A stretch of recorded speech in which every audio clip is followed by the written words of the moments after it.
Sobat, Assalamualaikum. Semoga sehat selalu dan senantiasa berbahagia. Terima kasih sudah subscribe dan menyimak video LK21 Revive. Semoga Tuhan Yang Maha Esa selalu memberikan rezeki yang berkah dan berlimpah ruah tentunya untuk sahabat semua. Nah, sebelum kita lanjut ke alur ceritanya, kita sapa-sapa dulu di para penonton setia LK21 Revive. Terima kasih buat Astra Jingga, Habidatul Mutniah dari Lombok, Gopur dari Magelang, Abah Trompet dari Bandung, Muhammad Soleh dari Tangerang, Time Tube, Rima Hamdani dari Cikonang, Selby JR dari Kalimantan, Samsul Latif dari Pekalongan, Mas Hafid dari Madura. Dan buat teman-teman semua yang belum mimin sapa, nanti di next video ya. Oke, kali ini LK21 Revive akan membawakan sebuah alur cerita film yang berjudul Purampoku Engira Podahu Damai. Gimana keseruan filmnya? Gak perlu banyak basa-basi, dia langsung ke alur ceritanya.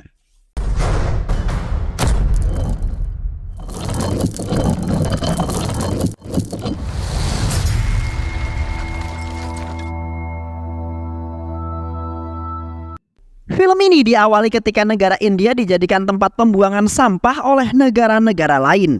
Berbagai jenis sampah dibuang ke negara India. Bahkan alat-alat perang termasuk bom pun juga dibuang ke sana. Suatu hari seorang mama yang sedang memulung di sana tak sengaja menemukan sebuah bom yang masih aktif tentunya. Dan ketika dia memegangnya, bom itu pun kemudian meledak.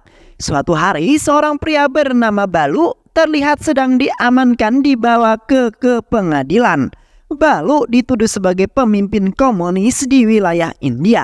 Hakim pengadilan mendakwa memvonis hukuman mati kepada Balu atas dakwaan kasus perampokan dan pemberontakan yang dilakukan oleh dirinya. Bukannya mengelak dan membela dirinya, Balu justru mengakui tuduhan tersebut di depan semua orang. Balu mengatakan kepada mereka bahwa dia melakukan semua itu sangat-sangat sadar. Sebelum cara eksekusi ditentukan, Balu meminta kepada hakim agar dirinya dihukum mati dengan cara ditembak. Namun hakim menolak usulan tersebut. Hakim memutuskan bahwa Balu akan dihukum mati dengan cara digantung. Hakim memberikan waktu 1 bulan bagi polisi untuk mencari algojo profesional yang akan mengeksekusi Balu. Setelah polisi mendapatkan algojo tersebut, maka hakim akan memutuskan kapan waktunya Balu akan dieksekusi. Balu masih memiliki waktu hidup 1 bulan lagi sebelum hari kematiannya. Dalam kurun waktu tersebut, petinggi kepolisian memanggil anak buahnya yaitu polisi Macaulay. Macaulay adalah seorang polisi baik dan jujur. Tak heran jika petinggi kepolisian memanggilnya dan memintanya untuk mengawal Balu hingga hari eksekusi tiba. Petinggi kepolisian juga meminta kepada Macaulay untuk mencari algojo profesional yang akan mengeksekusi Balu. Macaulay lalu menyarankan seorang algojo bernama Yamalingga. Yamalingga adalah seorang algojo yang pernah mengeksekusi 2 orang terpidana mati 12 tahun yang lalu. Kemampuan Yamalingga dalam menjadi algojo tidak perlu diragukan lagi. Dia memiliki gen-gen algojo yang berasal dari ayah dan kakek buyutnya. Ayah dan kakek Yamalingga adalah seorang algojo handal yang selalu berhasil menuntaskan tugasnya dengan sangat rapi. Petinggi-petinggi kepolisian sekaligus atasannya Macaulay lalu menyetujui sarannya Macaulay. Macaulay diminta untuk segera mencari dan menemukan Yamalingga. Macaulay lalu bergerak melakukan pencarian. Dia membawa Balu ke penjara pusat yang ada di Cinai untuk diamankan. Balu dikawal dengan sangat ketat oleh Macaulay dan anak-anak buahnya. Di tengah jalan terlihat orang yang membenci Balu sedang melakukan demo untuk menuntut pemerintah. Mereka menuntut agar pemerintah bisa secepatnya menentukan tanggal pengeksekusiannya si Balu. Beberapa waktu kemudian, kini Balu sudah sampai di penjara pusat yang ada di Cinai. Semua tahanan yang ada di sana mengetahui bahwa Balu adalah seorang terpidana mati. Di tengah jalan, Balu melihat seorang yang juga merupakan terpidana mati sedang dipukuli oleh salah satu petugas yang ada di sana. Balu yang melihat kejadian itu lalu bertanya kepada Macaulay, mengapa narapidana itu yang jelas-jelas sudah divonis mati oleh pengadilan malah dipukuli di sini. Macaulay yang mendengar hal tersebut lalu merespon pertanyaan Balu. Macolai lalu bertanya kepada petugas itu mengapa dia memukuli narapidana yang dihukum mati tersebut. Petugas itu kemudian menjawab bahwa dia sengaja memukuli narapidana itu karena dia telah 8 kali mencoba melarikan diri. Balu lalu menyarankan kepada Macolai bahwa memukuli narapidana sebagai hukuman merupakan langkah yang kurang efektif. Hal itu tidak akan mampu membuat sang narapidana jera. Macolai yang merasa perkataan Balu ada benarnya lalu memutuskan bahwa narapidana itu akan mendapatkan pengurungan jatah makan selama 15 hari sebagai hukumannya. Singkat cerita, kini Balu sudah sampai di sel khusus miliknya. Sebelum dirinya berpisah, Macolai mengatakan kepada Balu bahwa penjara ini adalah penjara yang membebaskan para tahanan untuk melakukan semua hal yang mereka inginkan, selagi hal tersebut tidak menimbulkan sebuah kegaduhan. Tak perlu waktu lama bagi Balu untuk beradaptasi dalam penjara tersebut. Kepopuleran yang dimilikinya membuat para tahanan yang ada di sana tertarik pada dirinya. Namun entah mengapa kelakuan Balu di dalam penjara jauh berbeda dengan kengerian dakwaannya sebagai dalang pemberontakan. Balu selalu mendengarkan keluh kesah narapidana di sana dengan seksama. Karena kebaikan dan perhatian yang diberikan oleh Balu, narapidana di sana pun meminta Balu untuk menjadi wakil mereka dalam menyampaikan suaranya. Setelah berargumen cukup panjang dengan hakim penjara, satu demi satu para tahanan yang berhasil dibuktikan Balu bahwa mereka tidak bersalah, akhirnya dibebaskan. Balu berhasil membuktikan bahwa para tahanan tersebut memang tidak melakukan kejahatan yang dituduhkan kepada mereka. Hakim tidak hanya membebaskan mereka, tapi juga memberikan mereka semua sejumlah uang sebagai biaya kompensasi alias ganti rugi. Selain menjadi wakil suara bagi para tahanan, Balu juga sangat menghormati para sesepuh napi yang ada di penjara. Hal ini dapat dibuktikan dari aksi Balu yang meminta kepada petugas untuk membiarkan mereka yang melakukan proses pengkremasian kepada salah satu napi sepuh yang baru saja meninggal. Balu berjanji bahwa dia dan tahanan-tahanan lainnya akan memberikan pemakaman yang layak kepada orang tersebut. Berkat kebaikan yang Balu lakukan, para tahanan yang ada di sana pun merasa bahwa Balu tak seharusnya dihukum mati. Mereka menawarkan bantuan kepada Balu jika Balu ingin melarikan diri dari penjara ini. Mereka dengan senang hati akan membantu Balu. Namun Balu menolak usulan itu. Dia berkata kepada mereka jika saat ini dia belum mau meninggalkan penjara itu. Tapi jika nanti waktunya tiba, Balu pasti akan meminta bantuannya. Cerita kemudian berpindah di mana seorang wanita bernama Quilly yang tak lain dan tak bukan merupakan teman terpercaya Balu sedang menemui sekelompok hacker.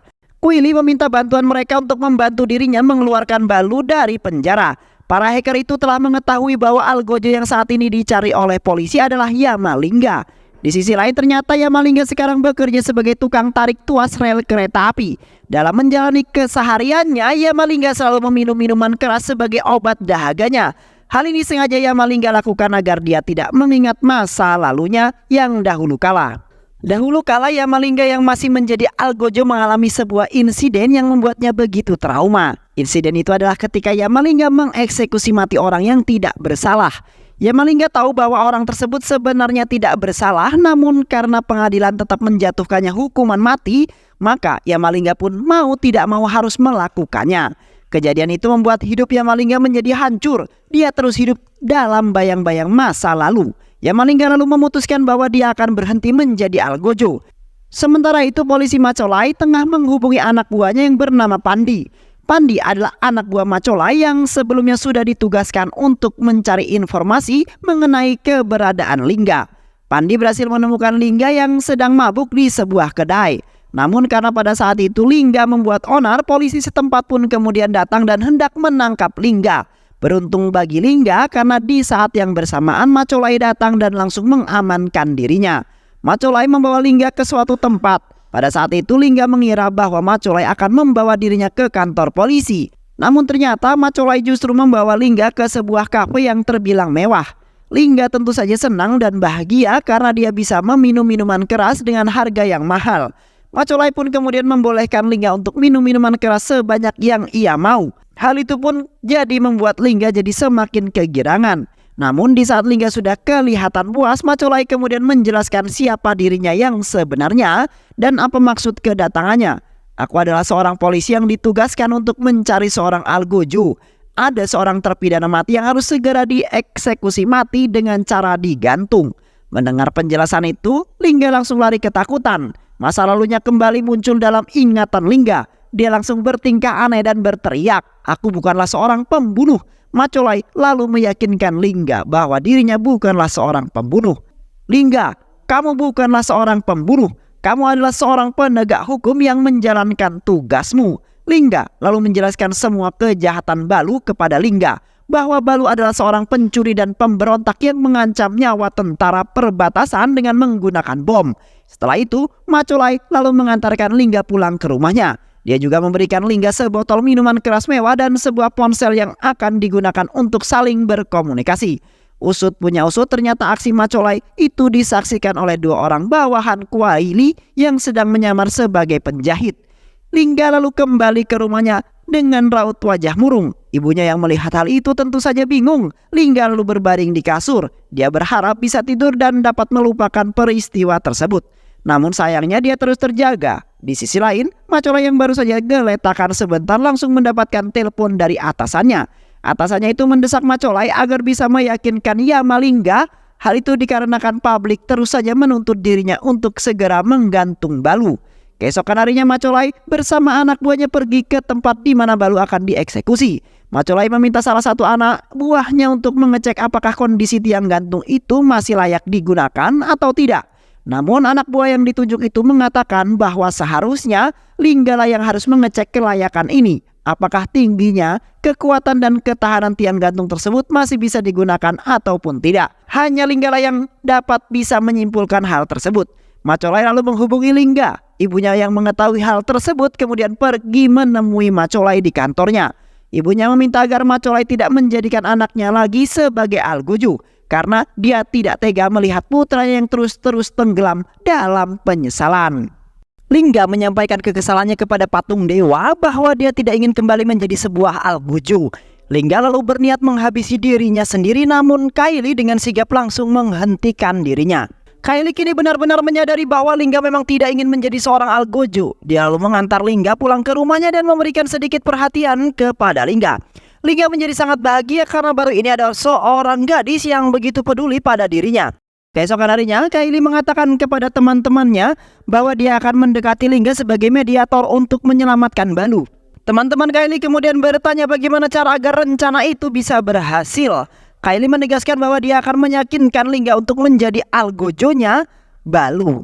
Singkat cerita, Kaili mengajak Lingga untuk bertemu di suatu tempat. Di sana Kaili meminta Lingga untuk menjadi eksekutornya Balu. Kaili juga menjelaskan bahwa dirinya adalah teman baiknya Balu. Kaili yang harus berusaha mendekati Lingga membuat dirinya mulai merasa nyaman dengan Kaili. Akhirnya, setelah berpikir cukup lama, Lingga akhirnya memutuskan bahwa dia akan kembali menjadi Algojo. Lingga lalu bertanya kepada Macauli siapakah identitas Balu yang sebenarnya, mengapa dia akan dihukum mati. Macauli lalu menjelaskan bahwa kalau Balu tak lain dan tak bukan hanyalah seorang penjahat. Dia perampok kereta dan memberontak kepada tentara perbatasan India dengan menggunakan bom. Lingga yang mengetahui bahwa Balu adalah orang yang jahat kemudian pergi menemui Kaili dan menceritakan hal tersebut. Kaili membenarkan hal itu bahwa Lingga dan dirinya memang terlibat dalam kasus perampokan kereta dan pemberontakan kepada tentara perbatasan India. Namun semua ini dilakukan oleh Balu dan dirinya bukan tanpa alasan. Saat itu sebuah desa sedang mengalami krisis yang ekstrim. Banyak masyarakat miskin yang tidak bisa makan dan banyak pula di antara mereka yang jatuh sakit bahkan meninggal. Untuk menangani hal tersebut, Partai Komunis kemudian mengirim Balu sebagai solusinya. Balu bersama dirinya kemudian merampok sebuah kereta logistik dan membagikannya kepada seluruh masyarakat. Bagi jama kar do. Tak hanya itu saja, suatu hari Balu mendapati sebuah kabar tentang pemulung-pemulung yang tewas karena ledakan bom. Balu lalu melakukan investigasi sendiri. Dia menemukan fakta yang mencengangkan karena India justru dijadikan tempat pembuangan sampah dari berbagai negara.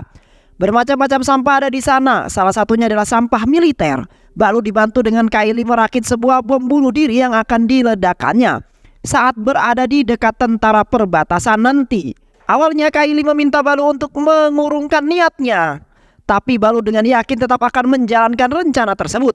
Dia bersedia mati agar pemerintahan mau memperdulikan terhadap peristiwa ini. Balu lalu meminta Kaili untuk meledakkan bom tersebut jika sinyal dan lampu merah sudah menyala. Namun ketika sinyal itu sudah menyala, Kylie justru tidak meledakkannya, yang mengakibatkan Balu pun berhasil dilumpuhkan oleh tentara perbatasan. Karena kejahatan-kejahatan itulah pengadilan lalu menjatuhi Balu dengan hukuman mati, ujar Kylie. Kylie mengatakan kepada Lingga bahwa dirinya sengaja tidak meledakkan bom tersebut karena dia tak ingin membunuh orang yang tak bersalah seperti Balu. Lingga yang percaya dengan Kylie akhirnya memutuskan untuk menyelamatkan Balu. Singkat cerita, rencana penyelamatan pun dimulai. Pertama-tama, Kylie meminta Lingga memakai sebuah baju yang di resletingnya terdapat sobekan kecil. Kylie meminta Lingga bertemu dengan Balu dengan pakaian itu. Jika Balu melihatnya, pasti dia akan mengerti jika kamu adalah utusanku, ujar Kylie. Kylie juga meminta Lingga untuk bisa meyakinkan Makau bahwa dia akan membawa keempat temannya untuk membantu menyiapkan tempat eksekusi. Setelah dirasa semua cukup, Lingga kemudian pergi menemui Makau. Dia meminta untuk dipertemukan dengan Balu. Sesampainya di sana, Lingga sangat senang karena dia melihat Pandi baik-baik saja. Pandi adalah seorang polisi sekaligus temannya Lingga saat masih aktif menjadi seorang algojo. Setelah sampai di sel penjaranya Balu, Balu langsung melihat sobekan kecil di resleting baju Lingga, dan saat itu juga dia langsung mengetahui bahwa Lingga merupakan utusan Kylie. Lingga lalu pergi ke tempat eksekusi untuk mengeceknya. Sesampainya di sana, dia langsung syok karena sudah lama sekali tidak pergi ke tempat tersebut. Lingga lalu melapor kepada Makau bahwa tempat eksekusi itu sudah tak layak untuk digunakan.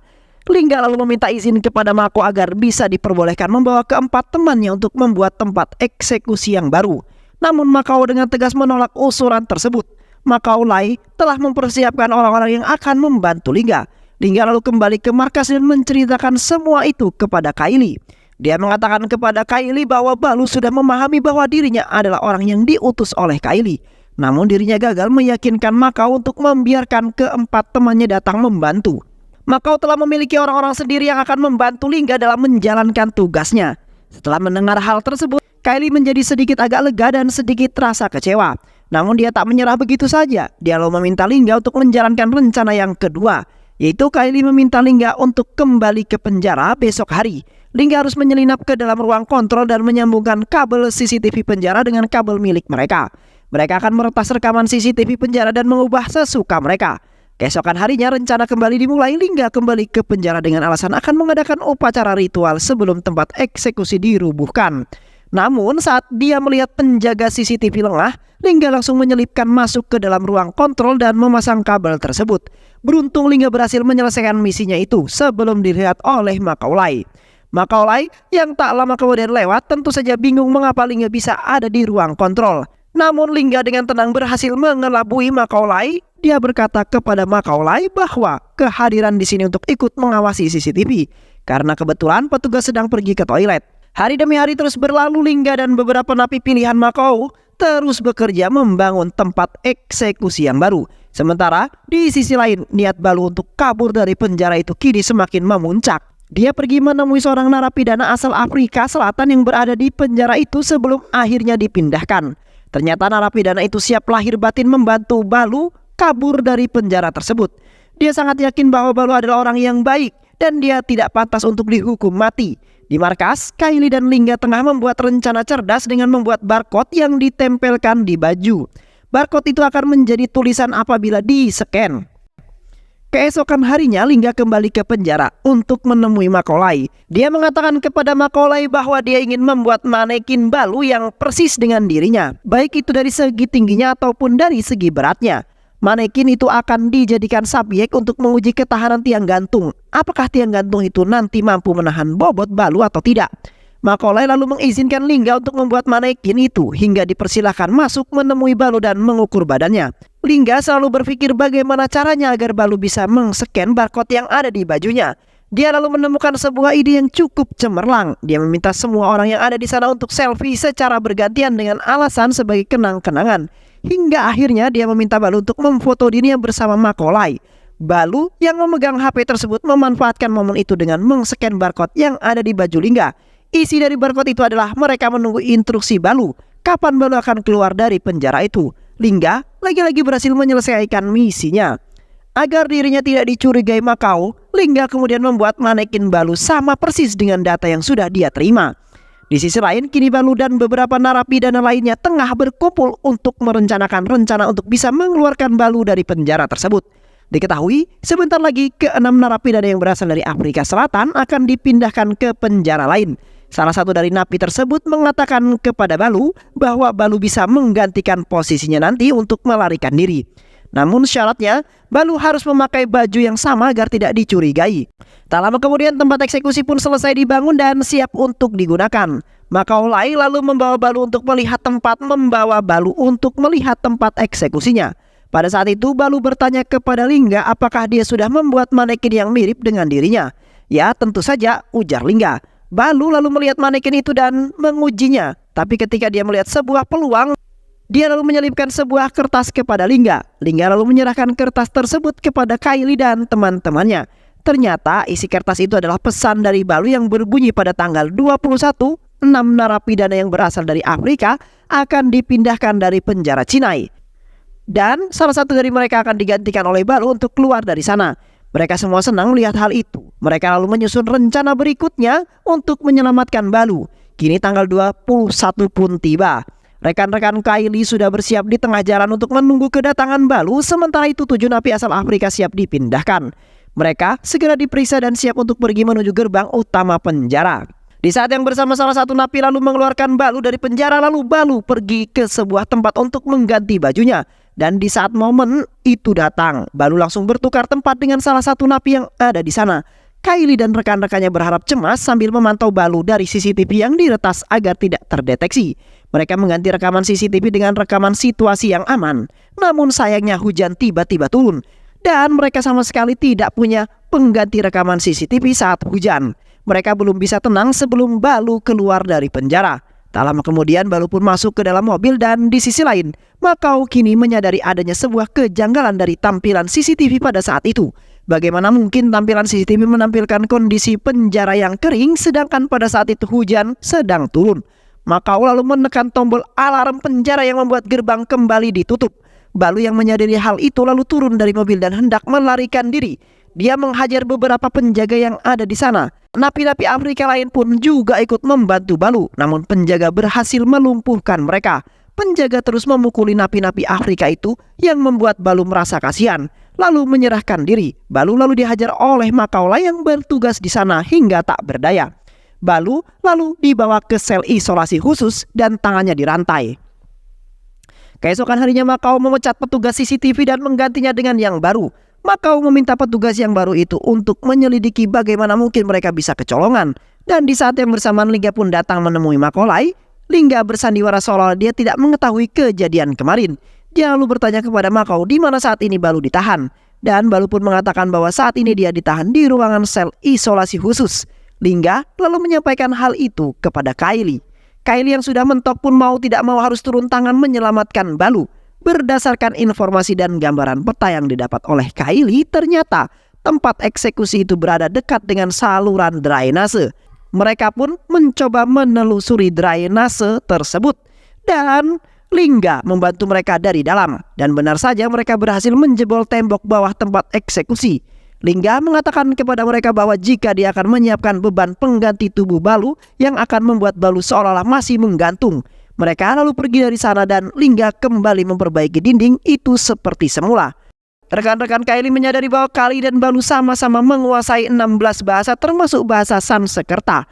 Dan mereka akan memanfaatkan bahasa tersebut untuk berkomunikasi satu sama lain.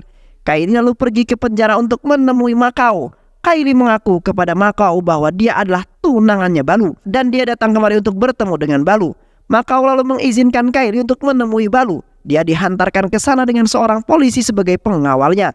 Di sana Kylie berpura-pura berdoa dan mengucapkan bahasa Sanskerta yang sama sekali tidak diketahui oleh petugas yang mengawalnya. Balu yang mendengar bahasa itu tentu saja mengerti maknanya. Di dalam bahasa itu Kylie mengatakan kepada Balu bahwa mereka akan menyelamatkan Balu saat hari eksekusi.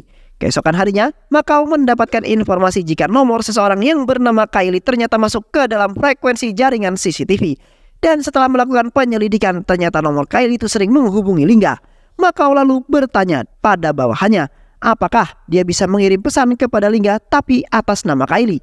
Bawahannya Macau pun mengatakan bahwa hal itu bisa dilakukan. Keesokan harinya, Macau menggelar konferensi pers dan mengumumkan kepada seluruh awak media bahwa Balu akan dieksekusi pada tanggal 10 jam 4 sore alias esok hari. Salah satu wartawan lalu bertanya kepada Makau apakah hukuman gantung ini memang pantas diterima oleh Balu. Karena diketahui masih banyak masyarakat yang menolak keputusan itu. Mereka menganggap bahwa Balu adalah pahlawan bukan seorang penjahat. Macaulay lalu menjelaskan bahwa ini adalah keputusan pengadilan. Pengadilan menganggap pemberontakan yang dilakukan Balu terhadap tentara di perbatasan tidak bisa dimaafkan. Kylie yang melihat tayangan itu bersiap untuk menyelamatkan Balu pada esok hari. Dia lalu meminta rekan-rekannya untuk bertemu dengan Lingga pada malam ini. Namun hal itu tidak dapat dilakukan karena di saat yang bersamaan Lingga sedang berkumpul dengan orang-orang penting lainnya di hadapan Makau. Makau meminta mereka untuk menandatangani berkas penyaksian eksekusi Balu. Setelah mereka menandatangani berkas itu, Makau meminta mereka untuk menyerahkan ponselnya masing-masing. Dia juga mengatakan kepada mereka bahwa saat ini juga dia akan mengubah waktu eksekusi Balu menjadi jam 4 pagi besok hari. Macaulay lalu mengamankan saksi-saksi dan orang-orang yang terlibat dalam eksekusi Balu ke dalam sel tahanan khusus. Kini waktu hanya tersisa 5 jam lagi sebelum Balu dieksekusi. Makau datang menemui Balu dan menceritakan apa yang diketahui kepada Balu. Balu, aku sudah mengetahui semua rencana pelarianmu. Aku tahu kau akan diselamatkan saat proses eksekusi nanti. Namun aku sudah merubah jadwal eksekusimu menjadi jam 4 pagi hari ini. Kylie tentu saja tidak mengetahui hal ini. Dia hanya tahu bahwa proses eksekusi dirimu akan dilakukan jam 4 sore esok hari. Yang mengetahui perubahan eksekusi ini hanyalah Lingga seorang. Saat ini dia pasti sedang cemas di dalam sel. Aku akan mengirimkannya sebuah pesan mengatasnamakan Kylie. Pesan itu akan kutulis, Lingga, kau tak perlu khawatir. Aku akan menyelamatkan Balu pagi ini juga. Kau tak perlu khawatir. Makau lalu menunjukkan pesan itu kepada Balu. Tak lama kemudian, Pandi lewat di depan sel Lingga. Lingga meminta Pandi untuk menyerahkan HP-nya sebentar saja. Pandi lalu memberikan HP tersebut dan saat Lingga membukanya, dia membaca pesan yang dikirimkan atas nama Kylie. Padahal pesan itu adalah pesan yang dikirim oleh Makau. Lingga yang mengetahui isi pesan tersebut kini menjadi tenang. Dia dengan santai mengedipkan matanya kepada Balu, isyarat bahwa semua ini akan baik-baik saja. Namun, Balu yang mengetahui bahwa ini semua hanya akal-akalan Makau, hanya bisa tersenyum kepada Lingga untuk terakhir kalinya. Lingga dengan percaya diri menarik tuas eksekusi gantung. Mereka semua menunggu beberapa saat Balu yang dipastikan tewas. Tak lama kemudian setelah memastikan bahwa Balu benar-benar tewas, petugas kemudian membawa jasad Balu ke atas untuk diamankan. Namun Lingga yang syok karena Balu belum diamankan oleh Kylie langsung menghalangnya dengan mengatakan bahwa Balu belum benar-benar tewas. Lingga syok dan hanya bisa menangis memeluk manekin Balu. Beberapa waktu kemudian, Kylie dan rekan-rekannya mengetahui bahwa Balu sudah tewas. Kemudian pergi meninggalkan negara India. Sedangkan Balu hidup menjadi pengemis dengan gangguan mental bersama manekin Balu di sisinya. Dan film pun selesai. Pada umumnya, alasan mengapa orang lain membencimu adalah karena mereka menganggapmu sebagai ancaman. Karena mereka membenci diri mereka sendiri atau karena mereka ingin menjadi sepertimu. Hati pembenci tidak pernah damai. Pikiran pembenci tidak pernah bersih dan mata pembenci tidak pernah betul-betul terbejam. Membenci itu melatih dan merusak kehidupan. Jangan membenci ya sahabat. Terima kasih sudah menyimak video-video Lekar 21 Revive. Semoga sahabat semua terhibur dan sampai bertemu lagi di video-video berikutnya. Sehat selalu. Wassalamualaikum warahmatullahi wabarakatuh.